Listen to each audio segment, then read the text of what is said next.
but I was able to take my mother's life's experience into account and kind of look at things like what was my mother doing at this age, what was she doing at that age, and my mother's no longer here. But when she was here, I used to try to talk to her, like ask her how her childhood was so I could understand her, not to try to give her an excuse because there was no excuse for some of the things she did.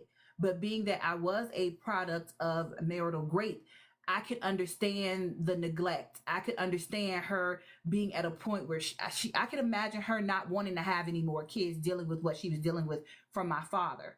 You see what I'm saying? So after I got the help I needed, because you are the most important person. If you have a mother wound, it's important that you deal with your mother wound and you get the healing you need. And then you can go back and consider, after you've done your healing, you can go back and consider, well, what was life like for her? Why would she have done these things? And that's when I could open up and do that. So that's how I dealt with my mother wound.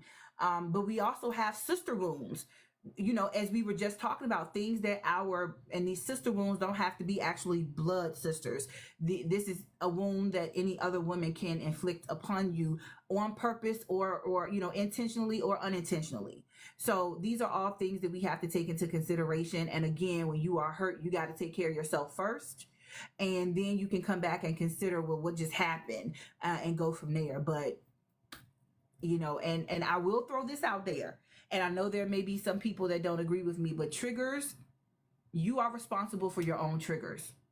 Now, if you are in a community of supportive women, then of course, if someone triggered you, they should be able to apologize and help support you through that process.